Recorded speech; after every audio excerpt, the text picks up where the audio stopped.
Good evening and welcome to Autodidact IS. Today's editorial topic are In Pegasus Battle, the fight for surveillance reform. इस topic में हम लोग देखेंगे surveillance से related हमारे यहाँ पे क्या इशू है इंडिया में खास करके। उसके बाद है मैडम प्रेसिडेंट। एक्चुअल में जो हमारा न्यू प्रेसिडेंट इलेक्ट हुए हैं उसके पर्सपेक्टिव में ये लिखा गया है। इसमें कुछ ज़्यादा है नहीं मैटर, तो इसको थोड़ा सा देखेंगे हम लोग। Welcome relief. एक्चुअल में ये अभी ऑल्ट न्यूज़ के संपादक को छोड़ा गया है कल सुप्रीम कोर्ट के द्वारा, तो उसके बारे में है। इसमें भी कुछ ज़्यादा मैटर नहीं है हमारे लिए, क्योंकि हम लोग बेल लॉ के बारे में हम लोग कुछ दिन पहले देख चुके हैं, तो वो उसमें मोर देन सफिशिएंट था। इसमें कुछ ज़्यादा है नहीं। उसके बाद है एडवांटेज न्यू दिल्ली इन श्रीलंका इंडिया लाइफलाइन। ये थोड़ा अच्छा टॉपिक है। तो इसमें बेसिकली इंडिया का क्या अपॉर्चुनिटी खोलता है अभी क्राइसिस के बाद श्रीलंका में, और श्रीलंका में क्या अभी इशू है और वो इशू क्यों है और उसको कैसे रिजॉल्व किया जा सकता है, इसके बारे में ये वाला टॉपिक है, लास्ट टॉपिक। तो हम लोग इसको फर्स्ट टॉपिक को थोड़ा डिटेल में देखेंगे, और लास्ट टॉपिक को भी डिटेल में देखेंगे। ठीक है, अच्छा टॉपिक है, आपका मेंस पर्सपेक्टिव से आंसर लिखने के लिए भी काम आएगा। चलिए फिर हम लोग स्टार्ट करते हैं फर्स्ट टॉपिक से। हमारा टॉपिक है in Pegasus battle the fight for surveillance reform. Actual में ये टॉपिक है पेगासस जो आपका स्पाईवेयर यूज हुआ था इंडिया में, उसी से रिलेटेड ये टॉपिक है। और बेसिकली ये पेगासस तो है ही है, प्लस उसके बाद सर्वेलेंस के रिस्पेक्ट में है कि इंडिया सर्वेलेंस का कैसा कंडीशन है इंडिया में सर्वेलेंस का, और ये कैसे अगेंस्ट है आपका जो आपका जो इंडिविजुअल फ्रीडम है उसके अगेंस्ट में कैसे जाता है, इसको हम लोग देखेंगे। इसमें बेसिकली एक टाइमलाइन के रेस्पेक्ट में हम लोग देखते हैं, टाइमलाइन के साथ देखेंगे, और उसके बाद इसको 4 हेडिंग के अंदर में पढ़ेंगे कि कैसे सर्वेलेंस का जो हमारा जो इशू था उसमें ओपेकनेस कैसा है, जुडिशियल का रिस्पॉन्स इसके रिस्पेक्ट में क्या है, और गवर्नमेंट का अकाउंटेबिलिटी, इंडिया का गवर्नमेंट का accountability with respect to the other country. कुछ कंट्री रिस्पॉन्स किए, इंडिया का रिस्पॉन्स कैसा रहा उसको भी देखेंगे। और हमारे यहाँ पे सर्वेलेंस के रिस्पेक्ट में कोई लॉ है या आने वाला है, या जो आने वाला है उसमें कोई प्रॉब्लम है क्या, तो ये सारा पर्सपेक्टिव में हम लोग इसको देखेंगे। ठीक है, तो देखिए 2019 में जो आपका व्हाट्सएप है ये कंफर्म करता है कि ये जो पेगासस स्पाईवेयर है ये इसका प्लेटफॉर्म यूज़ करके किसी को टारगेट किया गया है। ये कंफर्मेशन अक्टूबर में 2019 में देता है। इसके जब ये स्टेटमेंट इसका आता है, उसके बाद गवर्नमेंट ऑफ जो मिनिस्ट्री ऑफ आईटी जो है, गवर्नमेंट ऑफ इंडिया का मिनिस्ट्री ऑफ आईटी, उसके जो फॉर्मर यहाँ पर अभी उस समय में जो रविशंकर प्रसाद थे, वो भी इसको रिफ्यूज़ करते हैं कि नहीं ऐसा कुछ नहीं हुआ है। कि इसके बाद जैसे क्लेम स्टार्ट हो गया कि ये इंडिया जो है, क्लेम स्टार्ट होने लगा कि इंडिया खरीदा है और इंडिया ही यूज किया, इंडियन गवर्नमेंट ही यूज किया है, तो इसका क्लेम को रिफ्यूज़ करता है आपका जो गवर्नमेंट ऑफ इंडिया के जो मिनिस्टर हैं वो रिफ्यूज़ करते हैं कि नहीं ऐसा कुछ भी नहीं हुआ है। ठीक है, फिर उसके बाद क्या होता है कि जब ये क्लेम आता है, उसके बाद अभी जनवरी में, मतलब इस साल 22 में, न्यूयॉर्क टाइम एक रिपोर्ट निकालता है और उसमें ये बताता है कि जो पेगासस है 2017 में इंडिया खरीदा था, 2 बिलियन का जो वो डिफेंस डील किया था उसी के पैक में उसको मिला था। ठीक है, तो ये रिपोर्ट दिया न्यूयॉर्क टाइम, एक मैगजीन है। इसके बाद आपका इंडिया का जो कंप्यूटर इमरजेंसी रिस्पांस टीम जो है, ठीक है ना, ये इंस्टीट्यूट जो है दो चीज़ इसमें शो करता है। एक तो पहला बार जो स्टेटमेंट जो दिया था व्हाट्सएप, उसके अगेंस्ट में एक इशू तो करता है दोनों को कि भाई एक तो जो कंपनी एनएसओ बनाती है, इजराइल बेस्ड कंपनी है जो पेगासस, दोनों को नोटिस दिया था, लेकिन अभी तक वो लोग कुछ जवाब नहीं दिया। ये पूछा था बेसिकली कि कौन कौन हार्म हुआ, क्या कहाँ तक डैमेज किया था, वो सब चीज़ बताइए। तो ये लोग रिपोर्ट भी नहीं सबमिट किया, सीआरटी कुछ बताया नहीं। दूसरा जो न्यूयॉर्क टाइम का जो एलिगेशन था या जो रिपोर्ट दिया, उस पर ये कुछ भी नहीं बोला कि लिया है या नहीं लिया, कुछ भी रिस्पॉन्स नहीं किया इसमें सीआरटी। ठीक है, तो ये कुछ स्टोरी है। उसके बाद इसमें हम लोग 3-4 जो हम लोग सब हेडिंग किए थे उसको हम लोग देखते हैं कि कैसे ट्रांसपेरेंसी हमारे यहाँ पे नहीं है इससे रिलेटेड में। ठीक है ना, सर्वेलेंस से रिलेटेड में। तो एक तो दिख गया कि रिफ्यूज़ जो है, जो आपका सीआरटी है, कंप्यूटर इमरजेंसी रिस्पांस टीम जो इंडिया का है, ये जब बताया कि इंडिया लिया है या नहीं लिया है, स्पाईवेयर का मिसयूज हुआ है या नहीं हुआ है, उसके प्रति ये साइलेंट रहा। ठीक है, और दूसरा जब जुलाई में आईटी कमेटी जो है एक बना था, मिनिस्ट्री आईटी कमेटी बना था पार्लियामेंट में, और वो उसमें बोला गया कि हम लोग क्वेश्चन करना चाहते हैं आईटी मिनिस्टर से और होम मिनिस्टर से इसके बारे में, ठीक है। तो वो क्वेश्चन पार्लियामेंट में हुआ ही नहीं, वो लोग ब्लॉक कर दिया, कुछ आया नहीं, कोरम ही नहीं पूरा हुआ। तो एक्चुअल में ये जो क्वेश्चन करने का जो बात था वो हुआ ही नहीं पार्लियामेंट में, ठीक है। एक तो यहाँ पे ये देख लीजिए वो साइलेंट रहा, यहाँ पे जब क्वेश्चनिंग का बात हुआ तो वो लोग होने नहीं दिया। तीसरा है IT committee has not provided any update till date regarding this issue. अभी तक आईटी कमेटी बना लेकिन इसका कोई भी अभी तक अपडेट नहीं दिया कि क्या हुआ आखिर की। जो कमेटी गठन किया गया था कि इसके बारे में चेक करने के लिए, तो अभी तक कोई अपडेट नहीं हुआ। क्वेश्चन तो यहाँ नहीं हो पाया, लेकिन और भी उसको जांच करना था, जांच करके बताता कि क्या है क्या नहीं, लेकिन अभी तक ये अपडेट नहीं दिया है टिल डेट, ठीक है। अपोजिशन जब डिमांड किया डिस्कशन और प्रॉब का कि भाई पार्लियामेंट में डिस्कशन किया जाए, तो उसको भी इग्नोर कर दिया गया साफ, ठीक है। तो ये दिखाता है ओपेकनेस, सारे जगह पे डाउटनेस बढ़ा देता है, ठीक है। तो एक तो ये जो राइटर है इसमें ये बात करते हैं, ठीक है। इसको यहाँ अगर स्क्रीनशॉट लेना चाहो तो आप ले सकते हो।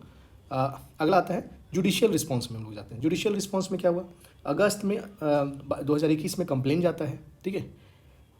उस अक्टूबर में ये टेक्निकल कमेटी का गठन होता है वो कोर्ट के द्वारा, और इसके जो स्पाईवेयर के पर्सपेक्टिव में चेक करना है कि कहाँ तक डैमेज है और क्या हुआ है एक्चुअल में। लेकिन अभी तक कोई भी कोई भी रिपोर्ट सबमिट नहीं किया है। हाँ, लेकिन अभी जो फाइनल रिपोर्ट हो सकता है ये अभी जुलाई के एंड में आ सकता है, ठीक है। तो यहाँ पे इसमें भी जुडिशियल जो बनाया था टेक्निकल कमेटी, अभी तक फाइनल रिपोर्ट नहीं सबमिट किया है। एक्चुअल फाइंडिंग अभी तक हम लोग को नहीं पता चला है, ठीक है। दिसंबर 2000 एक चीज़ और इंटरेस्टिंग है कि कमीशन ऑफ इंक्वायरी बाई जो है ना गठन किया था वेस्ट बंगाल गवर्नमेंट की, भाई ये स्पाईवेयर से कोई मेरे वेस्ट बंगाल का रेसिडेंस के ऊपर तो यूज़ नहीं ना किया गया है, तो इसको कोर्ट रोक दिया, ठीक है ना। कोर्ट बोला कि नहीं, उसको इंक्वायरी करने से, इन्वेस्टिगेशन करने के लिए से रोक दिया गया, ठीक है ना, रेस्ट्रेन कर दिया उसको, उस इंक्वायरी को, ठीक है। आगे आते हैं हम लोग अकाउंटेबिलिटी का बात करते हैं। जैसे अकाउंटेबिलिटी में देखिएगा तो इजराइल है, जब ये एलिगेशन लगा तो इजराइल में भी क्या हुआ, वहाँ पे इन्वेस्टिगेशन टीम बैठ गया, ठीक है। और फॉरेन मिनिस्ट्री इंश्योर कराया कि पेगासस जो है इजराइल ही का कंपनी, NOS जो है, ये जो कंपनी हम लोग जो बात किए थे NSO, ये इजराइल की ही कंपनी है। और कंपनी वहाँ, ये तो कंपनी प्राइवेट है, वहाँ का गवर्नमेंट सेटअप किया इन्वेस्टिगेशन, और जो फॉरेन मिनिस्ट्री इंश्योर कराया कि पेगासस किसी भी रॉन्गफुल हैंड में नहीं जाएगा, ठीक है। इसके बाद फ्रांस में भी इन्वेस्टिगेशन हुआ और वहाँ पे कंफर्म हो गया कि ये जो स्पाईवेयर है फ्रांस के जो सिटीजन है उसको टारगेट किया है, ठीक है। US में भी ऐसे, US क्या किया, NSO को जो है एंटिटी लिस्ट में डाल दिया। एंटिटी लिस्ट होता है ट्रेड बैरियर के लिए कि अब उससे ट्रेड वगैरह नहीं होगा, वैसा उसके पर्सपेक्टिव में, ठीक है। और UK कब में भी हुआ कि UK में जब ऐसा बात स्टार्ट हुआ तो स्पाईवेयर कंपनी जो है वो बोला कि हम इंश्योर कराते हैं कि पेगासस जो है US में टारगेट नहीं करेगा, है ना। Ensure that Pegasus could no longer target UK, ठीक है। दुबई में तो ऐसा एक था कि दुबई रूलर खुद जो अपने वाइफ के प्रति और लॉयर जो था वो सबके टेप रिकॉर्डिंग वगैरह करवा लिया था, फ़ोन रिकॉर्डिंग वगैरह करवाया था। तो ये तो बताने के लिए बताया गया है, मतलब थोड़ा जानकारी है। यहाँ पे जो ऊपर में देख रहे हैं वो अकाउंटेबिलिटी दिख रहा है कि गवर्नमेंट अकाउंटेबिलिटी शो कर रही है, लेकिन इंडिया में ऐसा कुछ भी नहीं हुआ, कोई भी कमेटी गवर्नमेंट की तरफ से नहीं बैठा, ठीक है। और बैठा भी है तो पार्लियामेंट्री बैठा है तो उसका अभी तक कोई रिजल्ट नहीं आया है। आप ध्यान देना, अगला जो है ये शो करता है इंडिया का जो रवैया है वो लैक ऑफ अकाउंटेबिलिटी है। और इससे क्या होगा, आप देखोगे कि एक आर्सेनल कंसल्टेंस एक है आपका, आर्सेनल कंसल्टेशन, ये एक्चुअल में डिजिटल फॉरेंसिक कंसल्टेशन कंपनी है। वो बताया कि जो ये लैक ऑफ अकाउंटेबिलिटी के कारण ही बता रहा है कि उससे क्या मिसयूज़ हो रहा है। ये बताया भी कोरेगांव आप केस नाम, बीमा कोरेगांव केस नाम बहुत ही फेमस है, आप सुने होंगे। इसमें से 2 एक्यूज़ को मालवेयर स्पाईवेयर यूज किया गया था, उसको बाहर उसका जो कंप्यूटर है उसमें बाहर से यूज़ करके उसमें ट्रांसप्लांट कर दिया गया था गलत मतलब डेटा, जिसके कारण उसी डेटा के कारण उसको पकड़ा गया फिर बाद में, ठीक है ना। तो ये इसमें है कि उसमें जो यूज़ किया गया था नेटवेयर, ये यूज़ किया गया था स्पाईवेयर, ठीक है ना। बेसिकली हम लोग सर्वेलेंस पे बात कर रहे हैं, ना कि सिर्फ पेगासस पे बात कर रहे हैं, ठीक है। पेगासस जैसा और भी बहुत सारा जो आपका स्पाईवेयर है जो यूज़ हो रहा है। तो बीमा कोरेगांव में ये आर्सेनल कंसल्टेशन है, ये कंफर्म करवा दिया। इसके बाद ये जो लैक ऑफ अकाउंटेबिलिटी का तो पहला आप ये देख लिए। दूसरा बता रहा है कि जो सर्वेलेंस फॉर हायर, ये कंपनी एक तरह से इंडस्ट्री ग्रो कर रहा है कि भाई आप हमको बोलो किसका जो प्राइवेसी भंग करना है या किसका सर्वेलेंस पे रखना है वो हम लोग करेंगे। इसी तरह से ट्रॉक्स जो है एक कंपनी है इंडिया का, फेसबुक इसको अपने प्लेटफॉर्म से रिमूव किया था ट्रॉक्स को, ठीक है। तो ये अकाउंटेबिलिटी के कारण और भी फर्दर हार्म होने जाने वाला है, सर्वेलेंस जो है और बढ़ा देगा सब। तो ये हुआ आपका अकाउंटेबिलिटी के पर्सपेक्टिव में इंडिया कितना अकाउंटेबल है सर्वेलेंस को देखते हुए। अगला जो लास्ट है हमारा लॉ के पर्सपेक्टिव में, तो लॉ में देखिएगा कि हमारे यहाँ पे 2 लॉ है जो सर्वेलेंस और वो, एक तो है आपका टेलीग्राफ एक्ट और दूसरा आईटी एक्ट। ये दोनों ही गवर्नमेंट को एम्पावर करता है सर्वेलेंस के लिए, ठीक है। तो एक तरह से एग्जीक्यूटिव में पावर बढ़ा दिया, ठीक है। एग्जीक्यूटिव में पावर है और ऐसा कोई इंडिपेंडेंट एजेंसी नहीं है जो इसको देखे, है ना। तो इससे क्या होगा, मतलब कोई अगर इंडिपेंडेंट एजेंसी रहता है कि इसी चीज़ को देखने के लिए, सर्वेलेंस को ही देखने के लिए, तो फ़ायदे में मतलब जो सर्वेलेंस का मिसयूज़ नहीं होता, यहाँ पे यही मतलब कहने का है। और दूसरा जो ये 2 लॉ बना है ये बहुत पहले का लॉ है, इस समय स्पाईवेयर इतना आया नहीं था, ठीक है ना। बिफोर स्पाईवेयर का ये एरा में बना है ये लॉ। तो आजकल का अभी ये ज़रूरी है कि हमको कोई लॉ लाना चाहिए जो स्पाईवेयर को ओवरकम करे, ठीक है। तो इसी पर्सपेक्टिव में आप देखोगे यहाँ पे और बताया गया है कि इंडिया में ऐसा कोई भी प्रपोजल भी नहीं दिया गया है कि सर्वेलेंस के रिस्पेक्ट में कोई लॉ लाया गया गवर्नमेंट ऑफ इंडिया की तरफ से, कोई ऐसा प्रपोजल नहीं रखा गया है, ठीक है। और हमारा डेटा प्रोटेक्शन लॉ भी है, ठीक है ना। डेटा प्रोटेक्शन लॉ जो आने वाला है प्रपोज्ड जो है वो भी इस प्रॉब्लम को एड्रेस नहीं करता है, despite the proposal from the member of the joint parliament committee. जबकि जॉइंट पार्लियामेंट कमेटी बोलता है कि आप सर्वेलेंस वाला चीज़ को भी आप इस डेटा प्रोटेक्शन लॉ में डालिए, तो उसको वहाँ पे नहीं डाला गया है, ठीक है। इसके बाद जो डेटा प्रोटेक्शन लॉ है उसमें एग्जाम्पशन प्रोवाइड किया गया है गवर्नमेंट को कि भाई कौन सर्वेलेंस करेगा कौन नहीं करेगा, किसके ऊपर ये लगाम लगा सकता है किसके ऊपर नहीं। तो एक तरह से गैप वहाँ क्रिएट है और यही गैप मिसयूज़ करने में काम आएगा, ठीक है। यही गैप जो है फर्दर मिसयूज़ होगा आने वाले टाइम में, ठीक है। एक और इसी में आगे है कि ये डेमोक्रेसी को हार्म करेगा। अच्छा, एक और यहाँ पे वाटर गेट इंसिडेंट है वहाँ का, अमेरिका का, उससे इसको कंपेयर किया गया है कि अगर अकाउंटेबिलिटी और ओपेकनेस रहेगा तो वैसा ही कंडीशन हो जाएगा। वो एक्चुअल में एक इंसिडेंट है, आप चेक करिएगा नेट पे और बताइएगा हमको। इसके बाद एक चीज़ और बताया गया कि जो हमारा जो इस पेगासस के बाद जो 2021 में जो आया था फ्रीडम इन वर्ल्ड रिपोर्ट में, तो हम लोग पहले फ्री स्टेटस था हमारा, लेकिन अब पार्टली फ्री स्टेटस में हम लोग चले गए, ठीक है। और इसका रीज़न जो दिया गया था, जो इंडेक्स रिपोर्ट बनाई थी, वो उसमें जो मेजर रीज़न था वो पेगासस वाला इशू को ही लेके किया गया था, ठीक है। और एक और है, ये लास्ट एंडिंग है, in the absence of surveillance law right to privacy may soon become obsolete. Right to privacy का फिर कोई मतलब नहीं रहता है अगर आपके पास सर्वेलेंस लॉ नहीं रहता है, ठीक है। ठीक, अगला हमारा टॉपिक है मैडम प्रेसिडेंट। ये ज़्यादा कुछ है नहीं इसमें जो प्रेसिडेंट हमारे बनी है द्रौपदी मुर्मू। तो ये ध्यान रखिएगा, जो थोड़ा सा फैक्चुअल है, 15वां बनी है, सेकेंड वुमेन है, फर्स्ट ट्राइबल है, संथाल ट्राइब से बिलोंग करती हैं। इससे पहले गवर्नर ऑफ झारखंड रही थी। एक क्वेश्चन आपके लिए है कि यहाँ पे एक दिया था कि 101 ईयर के बाद जो 2 ट्राइबल पीपल थे जो कि लेजिस्लेटिव बॉडी में, इलेक्टेड लेजिस्लेटिव बॉडी में थे पहले, ये दोनों का नाम आप मेरे को कमेंट बॉक्स में लिख के बताइए कि ये 2 आदमी कौन थे, ठीक है।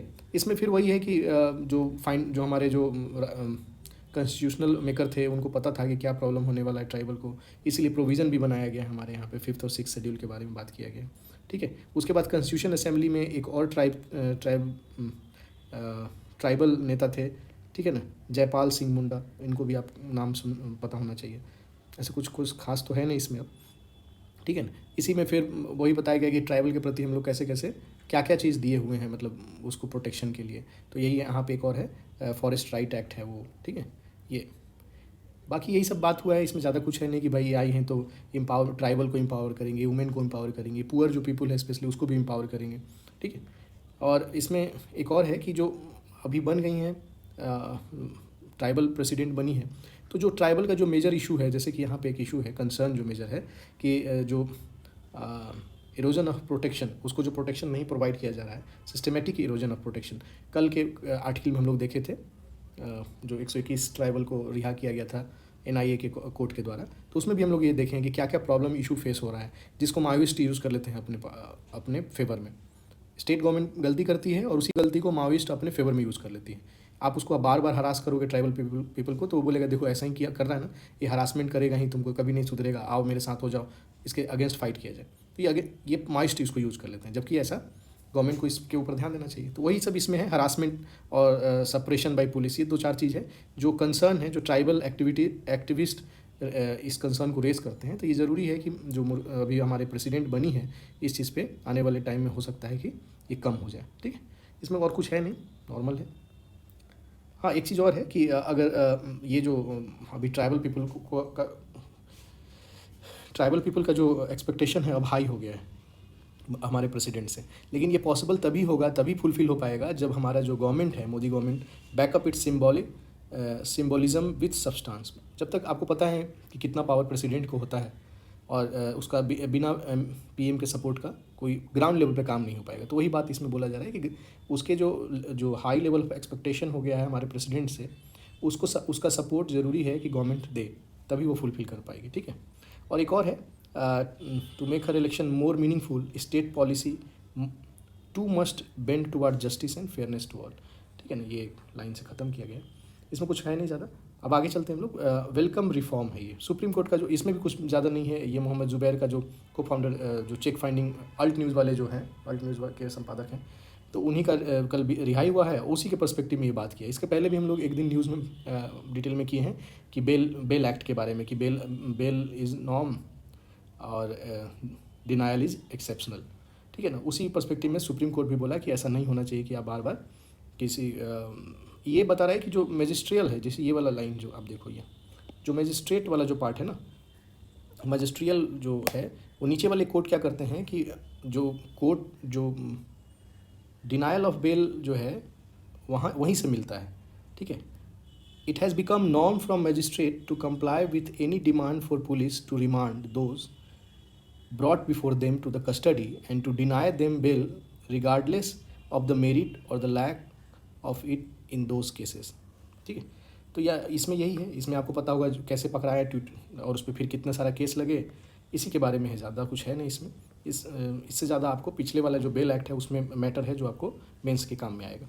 इसमें और कुछ ज़्यादा है नहीं। ठीक है, इसके बाद ये है जो बहुत अच्छा है, एडवांटेज न्यू दिल्ली इन श्रीलंका इंडिया लाइफलाइन। तो देखिए, ये जो आर्टिकल है इसमें हम लोग ये जो 5 पॉइंट है, 5 पॉइंट पे ही हम लोग बात करेंगे कि भाई इशू क्या है अभी श्रीलंका में, और क्यों ये इशू फर्दर डीपनिंग होते जा रहा है, क्यों ख़राब होते जा रहा है, इंडिया का इसमें अपॉर्चुनिटी क्या है, चाइना का एक डायमेंशन देखेंगे, और इसमें स्टेप क्या लिया जा सकता है। ठीक है, तो इशू का बात करो तो आप देख ही रहे होगे, डेप्थ, इसका जो डेप्थ ये डिफ़ॉल्टर होते जा रहा है, डॉलर नहीं है, शॉर्टफॉल है, स्टैग्फ्लेशन का सिचुएशन है, 50% इन्फ्लेशन देखने को मिल रहा है, फूड और फ्यूल का प्राइस बढ़ा हुआ है, इकोनॉमिक 6% कॉन्ट्रैक्ट हो सकता है 2022 में।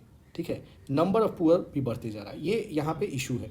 ठीक है, ये इशू फर्दर रिजॉल्व क्यों नहीं हो रहा है, क्योंकि कोई सपोर्ट नहीं कर रहा है, और क्या कारण हो सकता है। तो कारण यहाँ पे बताया गया कि भाई कोविड का जो इम्पैक्ट है वो है, उसके बाद आपका जो रसिया और यूक्रेन वार है वो है, उसके बाद फॉरेन चैलेंज, मतलब बाहर से इसको एड नहीं मिल रहा, फॉरेन एड नहीं मिल रहा। कारण क्या बताया जा रहा है कि 60% of poor country expressing depth distress.